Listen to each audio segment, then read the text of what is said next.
77 আর এই গিয়ে 78। মোটে 78। এর চেয়ে বেশি তো নবাবের দেহরক্ষীর কাছে থাকে। দূর দূর দূর দূর। অনেকদিন মহারাজকে হাত করে মোহর নেওয়া হয়নি, কিছু একটা করতেই হবে।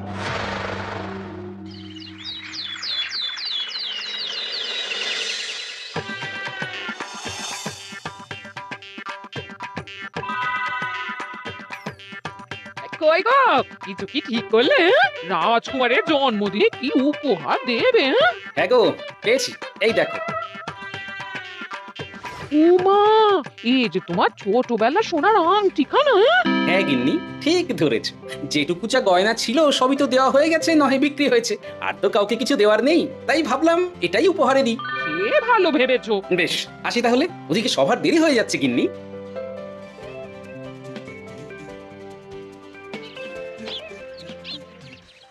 আচ্ছা শোনো, একটা কথা বলতে ভুলে গেছিলাম, আজ একটু তাড়াতাড়ি বাড়ি এসো। শাড়িওয়ালাকে আসতে বলেছি দুপুরে। আবার শাড়িওয়ালা কেন? আরে তুমি ভুলে গেলে, সামনে আমার বোনদির বিয়ে, তার জন্য নতুন শাড়ি লাগবে না গো? একমাত্র বড় মাসির মেয়ে বলে কথা। বুঝলাম। তো ওই একটা শাড়ির জন্য আবার আমাকে থাকতে হবে? 3টে শাড়ি উপহারের পাশাপাশি আমারও একটা শাড়ি চাই। হ্যাঁ আচ্ছা, তুমি নতুন শাড়ি নিয়ে কি করবে বলো তো? বিয়েটা তো তোমার বংশীর। বলি, সারাটা জীবন তো এই এক কাপড়ই কাটিয়ে দিলাম, কি দিয়েছো তুমি আমায়? কেন, এই নিজেকে? আমার মতো স্বামী আর কোথাও পাবে? হ্যাঁ, ও সব মন ভুলানো কথায় আর চিড়ে ভিজবে না, তাড়াতাড়ি আসবে বলে দিলাম। হ্যাঁ অগত্যা।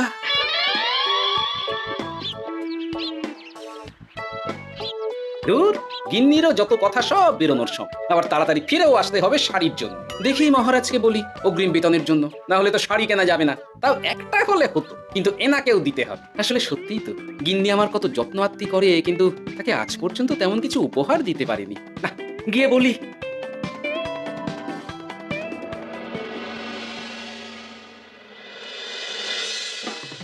রাজকুমারীর জন্মদিন উপলক্ষে যে আপনারা এত উপহার এনেছেন তার জন্য অনেক ধন্যবাদ।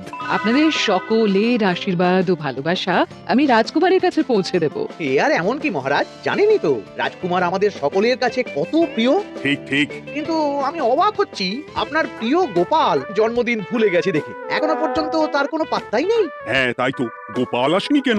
এসে গেছি মহারাজ। তা বলি, এসে তো উদ্ধার করে দিয়েছো, আজ রাজকুমারের জন্মদিন, সে কথা কি মাথায় আছে?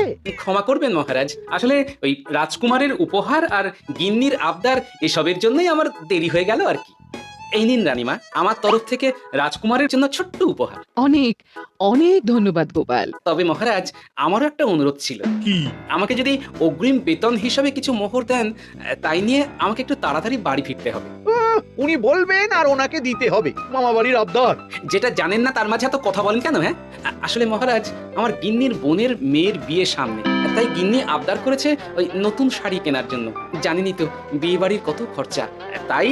এ তো খুব ভালো কথা, কিন্তু অগ্রিম বেতন কেন? এমন একটা ভালো খবর দিলে আমার তরফ থেকে তোমার জন্য কিছু মোহর উপহার। এই নাও। ধন্য মা আপনি। আপনার মতো মা থাকতে সত্যি ছেলের কোনো চিন্তা থাকে না রানীমা। ইস, বেটা আবার সুযোগ বুঝে মোহর পেল, কেন যে আমার এমন হয় না। এবার তাহলে আসি মহারাজ, গিন্নি ওদিকে অপেক্ষা করছে। হ্যাঁ হ্যাঁ, যাও যাও, আজ তাহলে সভা এখানেই শেষ করলাম। মহারাজ, আপনার সাথে আমার একান্তে কিছু কথা আছে, আমি অন্দরমহলে গেলাম। রানীমার আবার হঠাৎ কি হলো, ব্যাপারটা দেখতে হচ্ছে।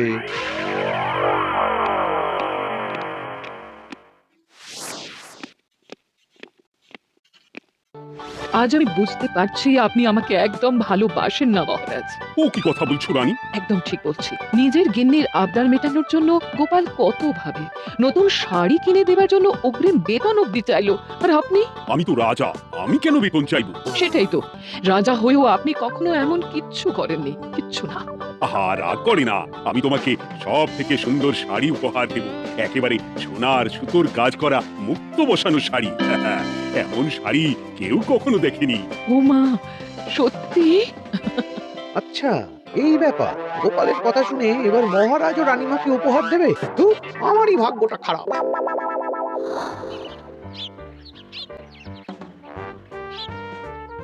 হাজার চেষ্টা করেও গোপালকে আটকানো যায় না।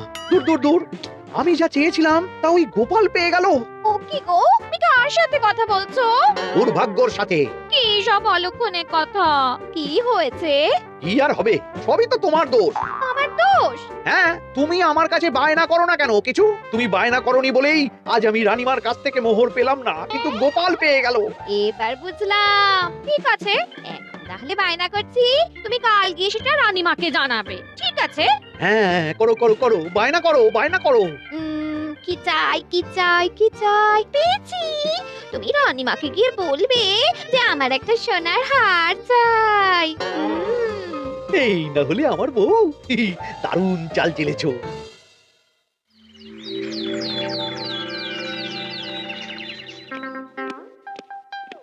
কি গো মন্ত্রী, আজ যে তুমি দেরি করলে বড়।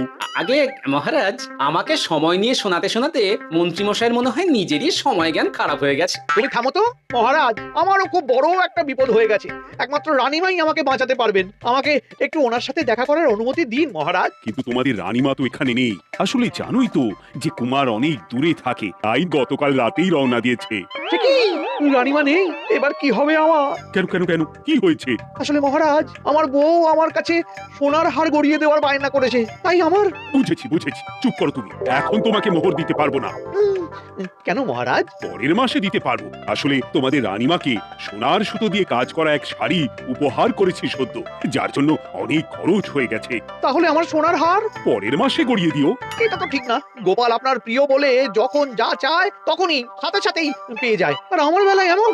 এমন কোনো ব্যাপার নয় মন্ত্রী। মহারাজ, আপনি বরং আমাকে দেওয়া মোহরগুলো আমার অগ্রিম বেতন হিসেবে ধরুন, না হলে মন্ত্রীমশাই এমন অভিযোগ বারবার করবেন। আহা গোপাল, তোমাকে তো স্বয়ং রানীমা উপহার দিয়েছেন, এসব কিছু করতে হবে না। যেমন আছে তেমনই থাক। ঠিক আছে, আমিও দেখে নেব পরে। কি দেখে নেবে মন্ত্রী? না না, ও কিছু না মহারাজ, পরেই দেখে হার গড়ানোর কথা বলছি। না, মন্ত্রীর হাব ভাব মোটেই ঠিক ভালো লাগছে না। বেটা মনে মনে নিশ্চয়ই কোনো ফন্দি আটছে আমার বিরুদ্ধে।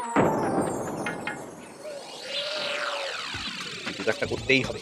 গোপালের ওই মোহর উপহার পাওয়াটা আমি কিছুতেই মেনে নিতে পারছি না। একটু মাথা খাটাই, একটু মাথা খাটাই। উপায় পেয়েছি।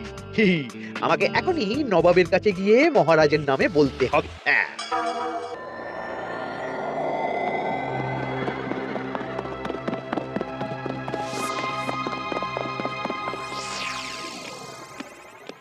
প্রণাম নবাব বাহাদুর। আরে এতে কৃষ্ণনগরের রাজা কৃষ্ণচন্দ্রের মন্ত্রী তো হঠাৎ এখানে কেন? আমি নবাব বাহাদুরকে আন্তরিক ধন্যবাদ জানাতে এসেছি। কিসের জন্য?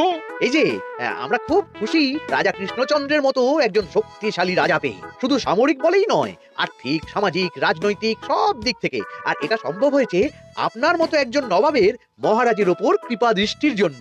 বলতেটা কি চাইছো তুমি? তেমন কিছুই না, আপনার গুণগান করছি। নইলে আপনিই বলুন না, আমাদের মহারাজ কখনো সোনার সুতোয় বোনা মুক্তোর কাজ করা শাড়ি কিনে রানীমাকে উপহার দিতে পারে? কি সোনার শাড়ি?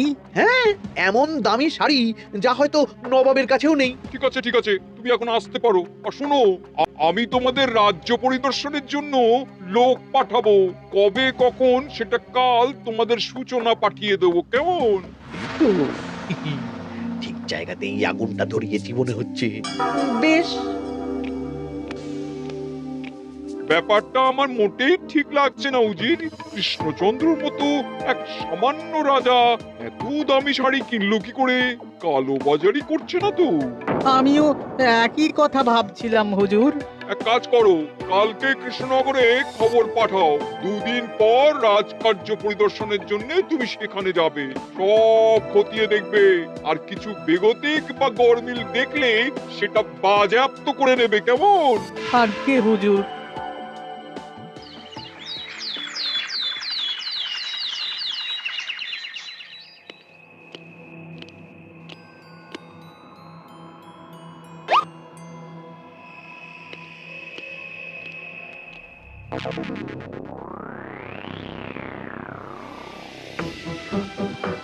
কি হয়েছে মহারাজ, কার চিঠি? নবাবের রাজকার্য পরিদর্শনের জন্য লোক পাঠাবে দুদিন পর। এতে চিন্তার কি আছে মহারাজ? চিন্তার বিষয় আছে। নবাব আমার রাজকোষের হিসাবও মিলিয়ে দেখতে চায়। কোনো একটা ভাবে নবাবের কানে আমার সোনার শাড়ি কেনার কথাটা চলে গেছে, তাই সন্দেহ করছে। সে কি কাণ্ড! নবাবকে তো চিনি, ভুল ধরার কোনো সুযোগ ছাড়বে না। আর চিঠিতে পরিষ্কার লিখে দিয়েছে, হিসেবের একটু এদিক ওদিক হলেই সে সব বাজেয়াপ্ত করে নেবে। হায় কপাল, এ সব হয়েছে গোপালের জন্য। অমনি শুরু করে দিলেন। আচ্ছা, আমি আবার কি করেছি বলুন তো? তুমিই তো করেছো। সেদিন যদি তুমি তোমার গিন্নির শাড়ি কেনার কথাটা কানে না তুলতে, তাহলে রানীমাও মহারাজের কাছে শাড়ির জন্য বায়না করতেন না, মহারাজও সোনার শাড়ি কিনতেন না, আর নবাবও জানতে পারতেন না।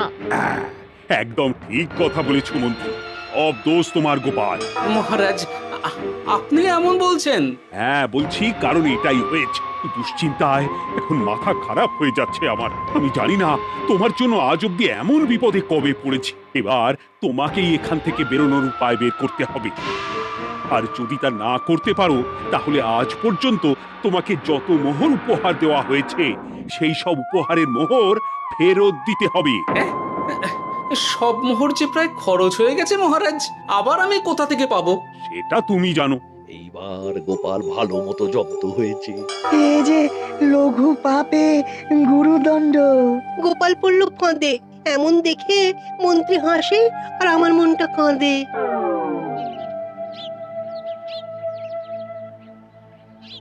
এখানে বসে কি করছো গো গিন্নি? এসে পড়েছো? ও মা, তোমার মুখটা এমন শুকনো দেখাচ্ছে কেন? আর বলো না, এই হিসেবের ঠেলায় সবকিছু বেহিসাবি হয়ে যাচ্ছে একেবারে। আচ্ছা, তুমি কি করছিলে ওই রসিদগুলো নিয়ে? দেখে হিসেব করছিলাম এই মাসে অনেক খরচ হয়েছে কিনা, সেই বুঝে পরের দিনগুলো চালাতে হবে গো। কি বললে? রসিদ দেখে হিসেব কষা? আরে, এটা তো আমার মাথাতেই আসেনি। ধন্যবাদ গিন্নি, আরো একবার তোমার জন্য এই যাত্রায় আমি বেঁচে যাব মনে হচ্ছে। বেঁচে যাবে কেন? কি হয়েছে? আচ্ছা, আমাকে আবার একটু রাজপ্রাসাদে যেতে হবে। আমি এলাম গিন্নি। কি যে বলে লোকটা, কিছুই বুঝতে পারি না।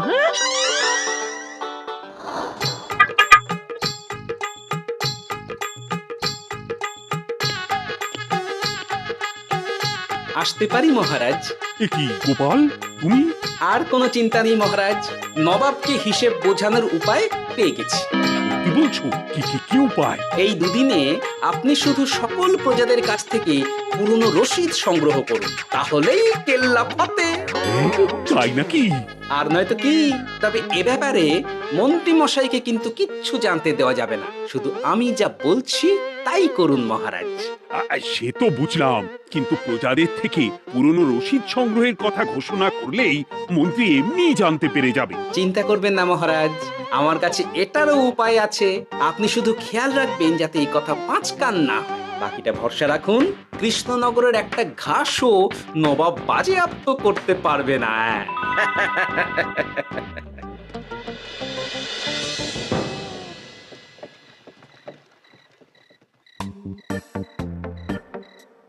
গোপাল দাদু, আমরা সব চলে এসেছি।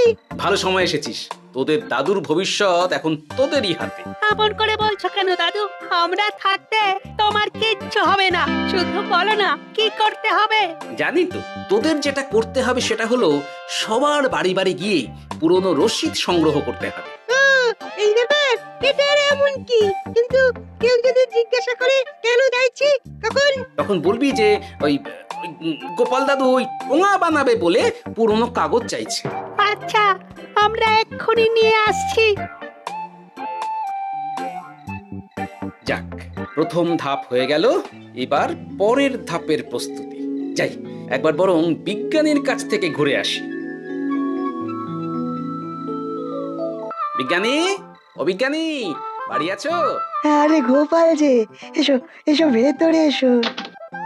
বলো, তোমাকে কিভাবে সাহায্য করতে পারি? তোমার কাছে কালি মোছা যায় এমন কোনো কিছু আছে? কালি মোছার জিনিস?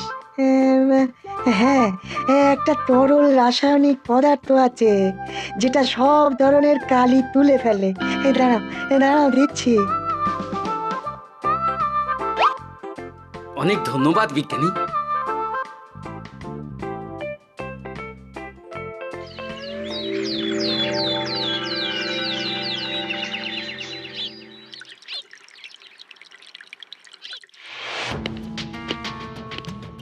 আসুন আসুন, আপনার জন্যই তো অপেক্ষা করছিলাম। তাই নাকি? এতটা পথ উনি এসেছেন, আগে ওনার জন্য শরবত ও মিষ্টির ব্যবস্থা করি। এই যে মহারাজ, আমি জল মিষ্টির ব্যবস্থা করে এনেছি, এটাও সাথে নিন। এটা কি? কেন হিসেব? ভোলা ময়রা পাঠিয়েছে এই মিষ্টি ও শরবতের দাম। এর মধ্যে এই কাজের সাথে যুক্ত ভোলা ময়রা আর তার পরিচারকের পারিশ্রমিকও যুক্ত আছে। হ্যাঁ, আসলে আমাদের মহারাজ তো প্রতিদিনের খরচ খুব হিসেব করে চলেন, তাই ও আমি একটু বসবো? নিশ্চয়ই।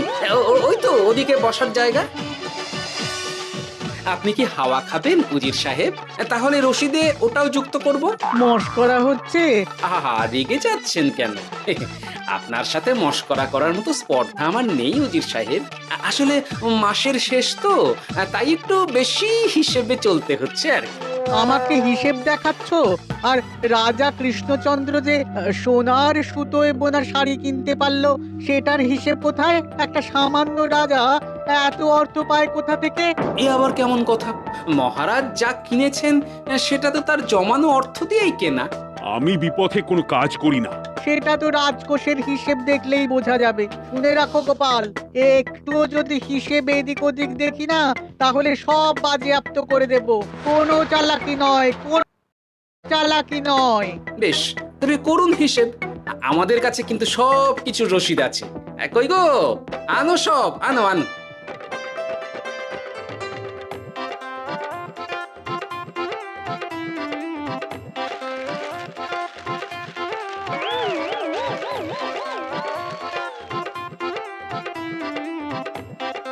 হ্যাঁ, এত রসিদ? আপনি বরং নিশ্চিন্তে হিসেব কষে নিন, আমরা আসি।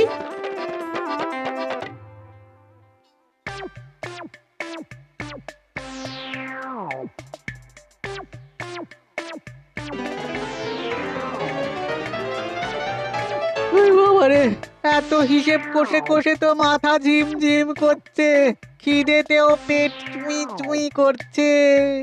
আপনার হিসেব কত দূর উজির সাহেব? আমাকে এখান থেকে নিয়ে চলো গোপাল, আমি আর পারছি না। ও কি, অঙ্ক কষে কষে তো আপনার সব শক্তি শেষ হয়ে গেছে দেখছি। আচ্ছা চলুন চলুন চলুন, কিছু মুখে দিয়ে দিন, তাহলেই শক্তি আসবে।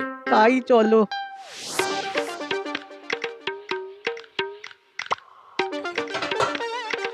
নিন, এটা হলো দুপুরের খাবার, আনাজ মশলা এমনকি রান্নার ঠাকুরেরও পারিশ্রমিকের হিসেব। এবার আমি পাগল হয়ে যাব। আমি আর কোনো হিসেব দেখতে চাই না। সব সময় কি আর হিসেব নিয়ে চলা যায় নাকি? কি আর করা যাবে বলুন? হিসেবে না চললে আপনি তো মহারাজের উপার্জনের উপর সন্দেহ করবেন, আর বেশি খরচ হলেই সম্পত্তি বাজেয়াপ্ত করবেন। তাই বলে সব কিছুতেই হিসেব? কোনো একদিকে বেশি খরচ হলে বাকি দিকগুলো এভাবেই কম করে চলতে হয়। কি ঠিক বলিনি? আমি আমার ভুল বুঝতে পেরেছি গোপাল, এবার আমাকে রেহাই দাও। আসলে তোমাদের মন্ত্রী নবাবের কাছে গিয়ে তোমাদের রাজা নামে উস্কেছে। কি? মন্ত্রী?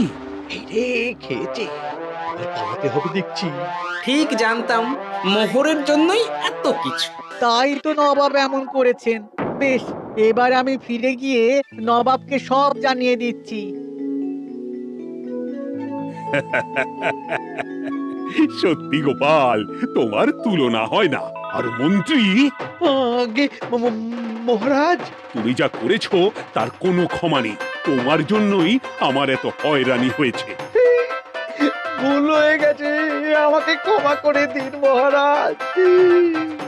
গোপালের ওপর হিংসে করে এমন করেছি, আর হবে না। একটা সুযোগ দিন মহারাজ। হ্যাঁ মহারাজ, সুযোগ দিয়েই দিন। বেশ, তবে তোমার শাস্তি হলো রানীমাকে আমি যে সোনা শাড়ি কিনে দিয়েছি সেটার পুরো দাম তোমাকে আমায় দিতে হবে। হ্যাঁ?